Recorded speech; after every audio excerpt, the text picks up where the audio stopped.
शामली पहुंचे किसान नेता राकेश टिकैत ने देश में बढ़ रही दुष्कर्म की घटनाओं पर चिंता व्यक्त है और कहा है कि इस प्रकार की घटनाएं फास्ट ट्रैक कोर्ट में चलाई जानी चाहिए, जिससे कि उसका तुरंत परिणाम आ सके।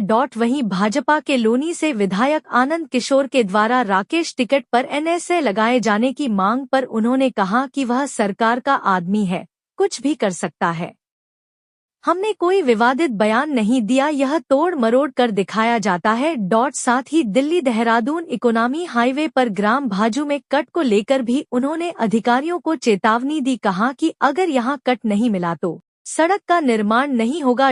वहीं आरक्षण के मुद्दे पर देश में चल रहे आंदोलन पर राकेश टिकैत ने आर्थिक आधार पर आरक्षण दिए जाने की बात कही।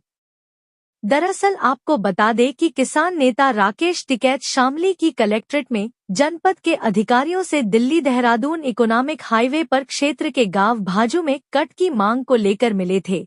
इसी कट की मांग को लेकर भारतीय किसान यूनियन व किसान कई बार प्रदर्शन कर चुके हैं। फिलहाल जिस जगह किस कट की मांग कर रहे हैं उसका कार्य भी रुका हुआ है। राकेश टिकैत ने कहा कि ग्राम भाजू में दिल्ली देहरादून इकोनॉमिक हाईवे पर कट को लेकर बात हुई है। एनएचआई के अधिकारी बहकाते हैं और प्रशासनिक अधिकारी भी उन्हीं की बात कर रहे हैं। यदि फिजिकल सर्वे इस क्षेत्र का हो तो 50 से ज्यादा गांव व 2 कस्बे इस कट पर आकर जुड़ेंगे। अगर कट नहीं मिला तो इस क्षेत्र का विकास भी नहीं होगा। वही इस क्षेत्र के व्यक्ति पूरे देश के किसानों की लड़ाई लड़ते हैं। अगर हम अपनी लड़ाई ना लड़ पाए तो क्या होगा? अधिकारियों को इसका समाधान निकालना है। बुंदेलखंड हाईवे पर भी इससे कम दूरी पर कट दिए गए हैं, इसका रास्ता अधिकारी ही निकलेंगे। बिना कट के यहाँ पर काम नहीं चलेगा। आपको बता दें कि भाजू कट से मात्र 7 किलोमीटर की दूरी पर ही किसान नेता राकेश टिकैत का गांव सिसौली भी स्थित है। वहीं देश में बढ़ रही रेप की वारदातों पर राकेश टिकैत ने कहा कि यह जघन्य अपराध है। इस प्रकार के मामले फास्ट ट्रैक पर चलाए जाने चाहिए, जिससे कि तुरंत ही परिणाम आ सके। वहीं गाजियाबाद की लोनी से भाजपा विधायक नंदकिशोर गुर्जर के द्वारा राकेश टिकैत पर रासुका लगाए जाने की मांग के सवाल पर राकेश टिकैत ने कहा कि नंदकिशोर सरकार का व्यक्ति है, वह कुछ भी कर सकता है। हमने कोई विवादित बयान नहीं दिया, यह बयान तोड़मरोड़ कर दिखाया जा रहा है। 26 जनवरी को लाल किले पर वो कौन लोग थे जो ट्रैक्टर लेकर चले गए, इसकी जांच होनी चाहिए। हम तो देश प्रेमी है। हमारे व दिल्ली सरकार के बीच में समझौता हुआ था कि ट्रैक्टर किस रूट से जाएंगे, इसका उल्लंघन किन लोगों ने किया, कौन लोग इसमें शामिल थे, इसकी जांच भारत की कोई भी एजेंसी कर ले, यह जरूरी है। वहीं आरक्षण के मुद्दे पर राकेश टिकैत ने कहा कि ब्राह्मण व ठाकुर भी गरीब है, आरक्षण तो उनको भी चाहिए। हम चाहते हैं कि देश में आर्थिक आधार पर आरक्षण मिलना चाहिए, हम तो इसके पक्ष में हैं। अब यह ठाकुर व ब्राह्मण कहाँ जाए जो बेचारे गरीब हैं। बड़ी कहीं पे भी हो, बसों में भी हो, तो क्या मांग करते हैं कि किस तरीके ऐसे अपराधियों को क्या सजा मिलनी चाहिए? क्राइम है ये,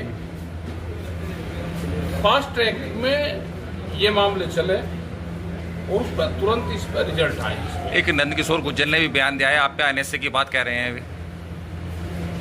भाई सरकार में शामिल है, भी कुछ भी करवा सके सरकार, वही कार्रवाई कर। हमने अगर गलत बयान दिया है, हमने बयान ये दिया, बयान वहाँ पे कोई विवादित बयान नहीं था। ये बयानों को तोड़ मरोड़ के दिखा जा रहा है। हमने कहा कि 26 जनवरी को कौन आदमी थे जो ट्रैक्टर को लाल किले पे लेकर गए थे। अगर उस दिन वे ट्रैक्टर पार्लियामेंट की तरफ चले जाते तो क्या हाल होता, उस पर जांच होनी चाहिए कि उनको कौन लेकर गया। हम तो देश प्रेमी हैं। 26 जनवरी थी, हमने और जो प्रशासन के बीच में, दिल्ली सरकार के बीच में, भारत सरकार के बीच में एक समझौता हुआ था कि ट्रैक्टर किस रूट से जाएंगे, उन रूटों का उल्लंघन करा गया है। इसकी एक जांच हो जाए, कोई भारत में एजेंसी हो तो इसकी जांच जरूर कर दे, क्योंकि भारत सरकार इस कटघरे में आएगी। इस पे आरक्षण पे लेके बवाल मच रहा है, भारत बंद का भी आह्वान किया गया, कुछ ने किया, कुछ ने नहीं किया, इस पे क्या रहेगा? देखो आरक्षण तो है भाई, ये ब्राह्मण है ना आरक्षण नहीं, गरीब ये भी है। आरक्षण तो आर्थिक आधार पे ही है कि आर्थिक आधार पे आरक्षण होना चाहिए। हम तो इस पक्ष के हैं, लेकिन भाई सभा को की ज्यादा है। अब ये ठाकुर और ब्राह्मण कहाँ जा, गरीब तो ये भी है।